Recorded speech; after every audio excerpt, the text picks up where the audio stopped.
Advance account C inter May 26 revision series 100 marks in 100 question. एक और खूबसूरत lecture के अंदर बहुत बहुत स्वागत है। आज कैश फ्लो स्टेटमेंट के कॉन्सेप्ट का आखिरी लेक्चर है जिसमें हम एडजस्टमेंट्स डिस्कस करेंगे, वर्किंग नोट और एडजस्टमेंट्स जो डिफरेंट तंग करती है हमें, सारी कवर अप कर लेंगे आज के लेक्चर में। लाइक कर दो फटाफट और कॉमेंट करो अब की बार इंटर पार। प्रीवियसली बायबैक कवर हो चुका है, अब कैश फ्लो चल रहा है। अगला कमेंट करके तुम बताना कि मैं कौन सा बनाऊं। ठीक है सर जी, चलिए बच्चा पार्टी। सर इस रिवीजन सीरीज के अंदर आप क्या क्या करा रहे हैं? 35 घंटे में पूरे सिलेबस की रिवीजन, कॉन्सेप्चुअल चाहे एएस हो चाहे प्रैक्टिकल चैप्टर्स हो, और सुपर 100 क्वेश्चन जिसमें एमसीक्यू भी होंगे, आरटीबी पीवाईक्यू भी होंगे। उन 100 क्वेश्चन से बाहर पेपर में नहीं आएगा, हर बार हम कराते हैं, हर बार हमारी पीडीएफ से ही आता है। तो सर क्या पूरा यूट्यूब पर रहेगा?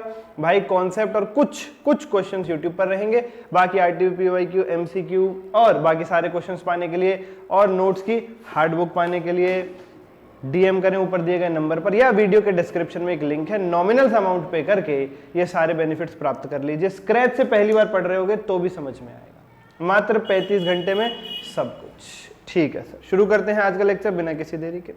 सबसे पहले प्यारे बच्चों, कैश फ्लो स्टेटमेंट के अंदर जो एडजस्टमेंट्स हैं उनमें हम डिस्कस कर लेते हैं provision for tax.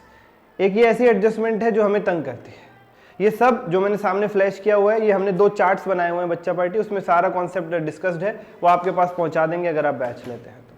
Provision for tax, प्यारे बच्चों जहां तक मैं देख रहा हूं इस कॉन्सेप्ट के अंदर, इस टॉपिक के अंदर, प्रोविजन फॉर टैक्स के अंदर बच्चों को दिक्कत भी बहुत है, और जो टीचर्स बता रहे हैं वो खुद थोड़ा सा कंफ्यूज होकर के बता रहे हैं। मैं आपको एक रूल देता हूं, बाकी सब छोड़ देना। जहां दिखे तुम्हें क्वेश्चन में प्रोविजन फॉर टैक्स, वहां बना डालो उसका अकाउंट। आपसे कहा गया है कि अगर एडजस्टमेंट नहीं है तो प्रोविजन फॉर टैक्स अकाउंट मत बनाओ, लास्ट ईयर का उठा करके वहां लिख दो, करंट ईयर का उठा करके वहां ऐड कर दो। आपसे मैं क्या कह रहा हूं, क्वेश्चन में क्या है क्या नहीं छोड़ दो, बस इतना देख लो क्वेश्चन में प्रोविजन फॉर टैक्स अगर नहीं है तो कोई बात ही नहीं, अगर है सीधा उठाओ उसका खाता बना डालो। ये खाता बनाओ जो मैंने आपके सामने फ्लैश किया है, provision for tax account debit credit. ठीक है सर, ओपनिंग बैलेंस यहां लिखो, by balance BD. Provision for tax का जो भी ओपनिंग बैलेंस क्वेश्चन ने दे रखा है वो यहां लिखो। करंट ईयर में जितना प्रोविजन क्रिएट किया गया है वो यहां लिखो बाय पी&एल के नाम से। ये आपको क्वेश्चन के पी&एल अकाउंट में मिलेगा, statement of profit and loss में, कि भाई करंट ईयर में कितना प्रोविजन बनाया गया है टैक्स के लिए, वो यहां लिख दो। जितने टैक्स की एक्चुअल में पेमेंट कर दी गई है, the actual amount of tax paid, वो यहां लिख दो टू बैंक के नाम से, टू बैंक के नाम से। और एंड में निकल करके आ जाएगा आपका क्लोजिंग बैलेंस। बहुत ही सिंपल है, बहुत ही सिंपल है। इसे एक पिगी बैंक अकाउंट मान करके चलो कि ओपनिंग बैलेंस इसमें इतना पड़ा हुआ था, हमने इतना और डाल दिया, जरूरत के लिए इतना निकाल लिया, और एंड में कितना बचा हुआ है। बिल्कुल इसी प्रकार से कि भैया ओपनिंग बैलेंस इतना था, इतना और डाल दिया, इतना पे करने के लिए निकाल लिया, और इतना बचा हुआ है। This is as simple as that. इन 4 में से कोई भी 3 फिगर आपको क्वेश्चन में मिल जाएंगी, चौथी आप बैलेंसिंग फिगर के तौर पे निकाल लोगे। बोलो कोई दिक्कत नहीं? सर कोई भी दिक्कत नहीं। कैसे? इन 4 में से कोई भी 3 फिगर्स आपको क्वेश्चन में मिल जाएंगी। ठीक है सर, अगली बात, जो ये बाय पी&एल वाला करंट ईयर वाला अमाउंट है, इसे हम ऑपरेटिंग एक्टिविटीज में प्लस करते हैं नेट प्रॉफिट बिफोर टैक्स की कैलकुलेशन में। जो हमारा ऑपरेटिंग एक्टिविटी का सबसे पहला आइटम होता है नेट प्रॉफिट बिफोर टैक्स, वहां पर प्लस करते हैं। क्यों? अरे अभी ये प्रोविजन बनाया है, पे थोड़ा ना कर दिया टैक्स, नॉन कैश आइटम है, और तुम्हें पता है नॉन कैश को एनपीबीटी में ऐड करते हैं। पिछले लेक्चर्स में बताया मैंने, नॉन कैश आइटम्स को नेट प्रॉफिट बिफोर टैक्स में ऐड करते हैं क्योंकि वो नॉन कैश है, वो कैश फ्लो में आने नहीं, उनका इफेक्ट माइनस हो चुका है, उसको नलीफाई करने के लिए ऐड करो। प्रीवियस लेक्चर में बताया था, देखना ना भूलें। और ये जो टू बैंक टैक्स पेड है, इसे ऑपरेटिंग एक्टिविटीज में माइनस करते हैं। कहां पर सर? अरे वो बिल्कुल ऑपरेटिंग एक्टिविटीज में लास्ट वाला नहीं आता था हमारा, बिल्कुल नीचे, less income tax paid, bracket लगा के यहां पर। Okay sir, okay. तो जहां दिखे प्रोविजन फॉर टैक्स वहां बना डालो उसका account. By opening balance BD में opening balance, by P and L current year का प्रोविजन, टू बैंक जितना टैक्स आपने पे कर दिया वो, और टू बैलेंस सीडी यानी कि क्लोजिंग बैलेंस। ठीक है sir, no problem at all, no problem at all. ठीक है सर जी, इसको ऑपरेटिंग एक्टिविटी में प्लस, एनपीबीटी में इसको ऑपरेटिंग में माइनस, नीचे जो मैंने बताया भी आपको। ठीक है सर, ठीक। इन 4 में से कोई भी 3 आपको क्वेश्चन में गिवन होंगे, एक आप खुद ढूंढ लेना। आखिरी बात जो ध्यान रखने लायक है, कई बार क्वेश्चन क्या करता है, केवल 2 फिगर्स दे देगा आपको, एक तो ओपनिंग बैलेंस और एक क्लोजिंग बैलेंस। अब आप कहोगे सर 4 में से 3 तो ठीक है, चौथा ढूंढ लेंगे बैलेंसिंग फिगर पर, 2 ही दे रखे हैं तो फिर कैसे करें? तो उस केस में आपको क्या करना है, ओपनिंग बैलेंस वाला ही अमाउंट यहां पे लिख देना टू बैंक के सामने एज इट इज, और क्लोजिंग बैलेंस वाला अमाउंट यहां लिख देना बाय पी एंड एल के सामने as it is. This is it, this is it बच्चा पार्टी। ऐसे केस में हम ओपनिंग बैलेंस जितना था प्रोविजन फॉर टैक्स का उतना ही टैक्स पे कर दिया है ऐसा मान लेते हैं, टू बैंक में लिख देते हैं, और जितना क्लोजिंग बैलेंस है वो करंट ईयर के प्रोविजन का ही बचा हुआ बैलेंस है ऐसा मान लेते हैं, उसे फिर बाय पी एंड एल में लिख देते हैं, उसे फिर बाय पी एंड एल में लिख देते हैं। ठीक है sir, absolutely no problem sir, absolutely no problem sir, उम्मीद करता हूं याद रखो। ठीक है सर। नेक्स्ट है provision for bad and doubtful debts. अगर उसमें इंक्रीज हो रहा है ऑपरेटिंग में प्लस कर दो एनपीबीटी में, और डिक्रीज हो रहा है तो ऑपरेटिंग में माइनस कर दो वहीं एनपीबीटी में। ठीक है सर, ये हो गई दूसरी एडजस्टमेंट। तीसरा इंटरेस्ट एक्सपेंस, इंटरेस्ट नाम का खर्चा। प्यारे बच्चों, इंटरेस्ट नाम का खर्चा एक ऐसा खर्चा है जो आपने दो जगह देखा है। एक तो एनपीबीटी में ऐड करते हैं डीजीपी दिल डीआईएल, देखो ये रहा, प्रीवियस लेक्चर्स जरूर देखें। एक तो यहां पर ऐड हो रहा है, ये हो रहा ऐड इंटरेस्ट एक्सपेंस ऑपरेटिंग में डीजीपी दिल में, और एक फाइनेंसिंग में लेस हो रहा है, एक फाइनेंसिंग में लेस हो रहा है, एक फाइनेंसिंग में लेस हो रहा है। इंटरेस्ट पेड, बोले yes sir no? Yes sir. तो इंटरेस्ट नाम का खर्चा दो जगह है। प्यारे बच्चों, जो इंटरेस्ट हम ऑपरेटिंग एक्टिविटीज में ऐड करते हैं उसे एक्रूअल बेसिस पे ऐड करना है, और जो फाइनेंसिंग में इंटरेस्ट पेड हम माइनस करते हैं उसका अमाउंट पेड बेसिस पर लेना है। यानी ऑपरेटिंग एक्टिविटीज में डीजीपी दिल में जो इंटरेस्ट एक्सपेंस को आप ऐड करोगे वहां पर वो कितना अमाउंट ऐड करोगे जितना इंटरेस्ट एक्रूड है, और फाइनेंसिंग एक्टिविटीज में जो इंटरेस्ट एक्सपेंस में आप माइनस करोगे वो कितना माइनस करोगे जितना इंटरेस्ट एक्चुअली पेड है। सर एग्जांपल दो, 1 लाख रुपया आपने उधार लिया 12% के ब्याज पर, साल का ब्याज हुआ 1 लाख इंटू 12% 12,000, इसे कहते हैं एक्रूड इंटरेस्ट। तो एनपीबीटी में ऐड होगा 12,000। अब मान लो उसमें से पे किया है आपने केवल 10,000, तो फाइनेंसिंग में लेस होगा 10,000।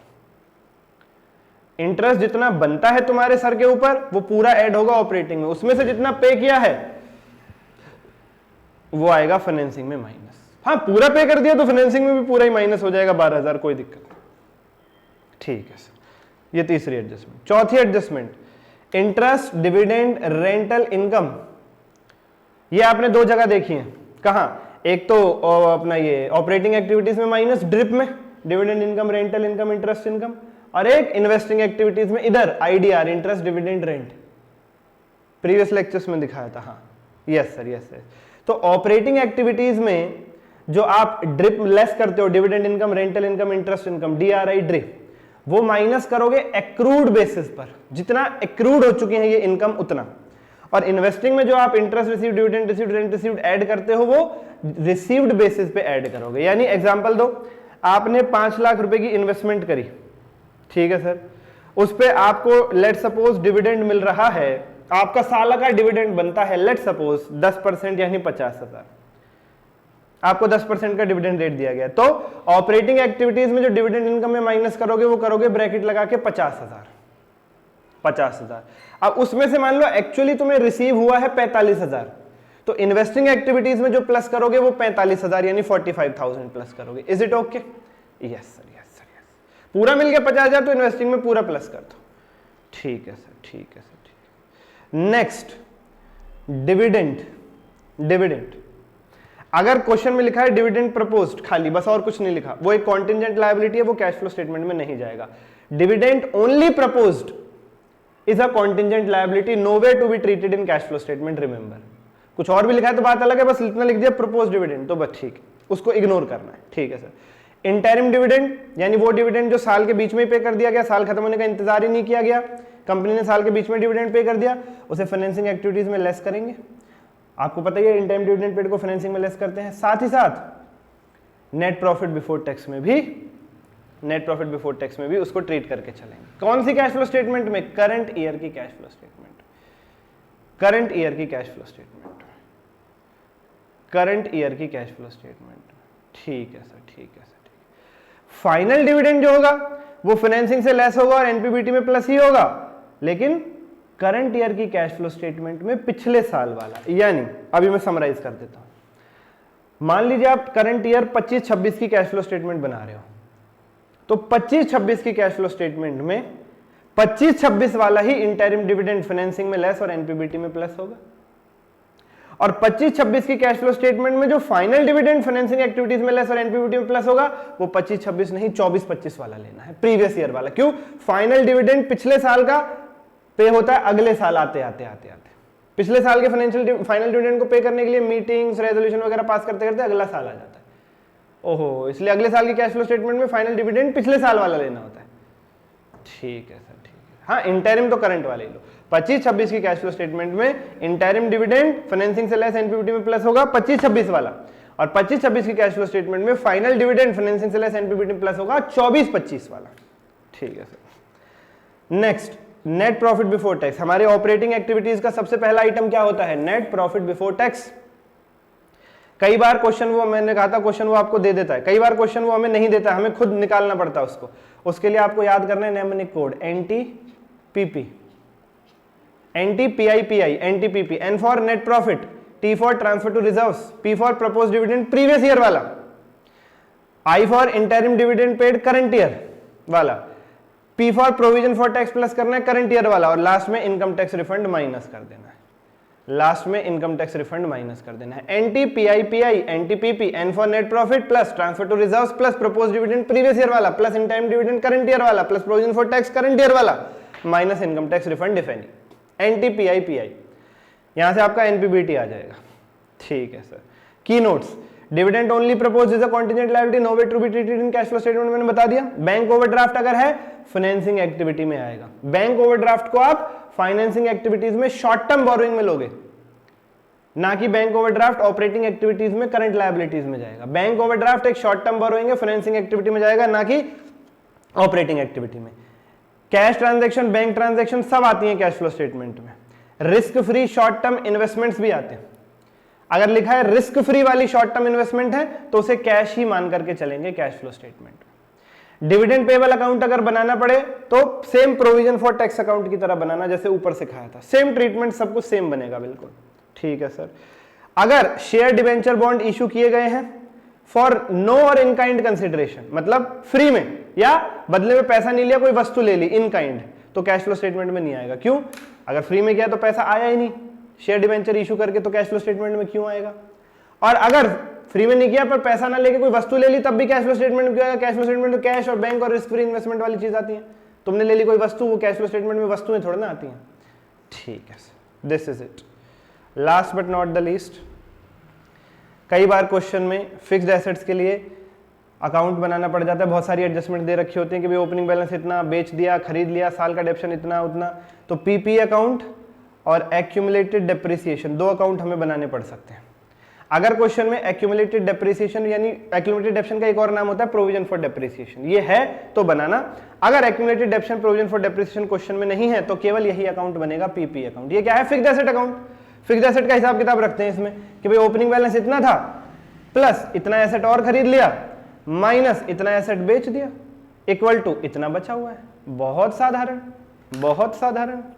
Opening balance to balance BD plus to bank, इतना खरीद लिया तो पेमेंट करोगे टू बैंक आ जाएगा, माइनस जो बेच दिया वो दूसरी तरफ लिख दो, क्योंकि अकाउंट्स में माइनस के लिए दूसरी तरफ लिख करके चलते हैं। बाय बेचोगे तो पैसा आएगा बाय बैंक, इक्वल टू इतना बचा हुआ है। ओपनिंग प्लस इतना खरीद लिया माइनस इतना बेच दिया इक्वल टू इतना बचा हुआ है। बस दैट्स इट। बेचते वक्त लॉस हुआ है तो यहां आएगा, बेचते वक्त प्रॉफिट हुआ है तो यहां आएगा। ठीक है, ठीक है sir. Bye P and L के नाम से loss right side, profit left side. और अगर कोई एसेट राइट ऑफ कर दिया है आपने तो वो भी यहां ही आएगा बाय पी एंड एल के नाम से। लॉस या राइट ऑफ एक ही बात है, एक ही बात। ठीक है सर, ठीक है सर। और मान लीजिए क्वेश्चन में एक्यूमुलेटेड डेप्शन नहीं है तो यहां पे आएगा बाय डेप्रिसिएशन, और क्वेश्चन में अगर एक्यूमुलेटेड डेप्शन है तो यहां पे आएगा by accumulated depreciation. This is it, this is it, बस खत्म।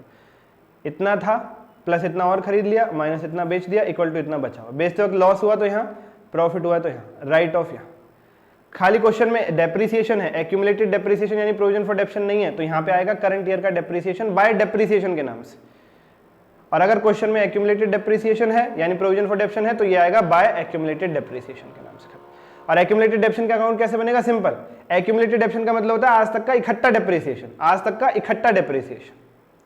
ठीक है, तो ओपनिंग इतना प्लस करंट ईयर का इतना माइनस इतना उस एसेट का डेप्रिसिएशन जो हमने बेच दिया है उसको हटा दो इस खाते से, क्योंकि वो एसेट तो बेच दिया, उसके डेप्शन का रिकॉर्ड क्यों रखना।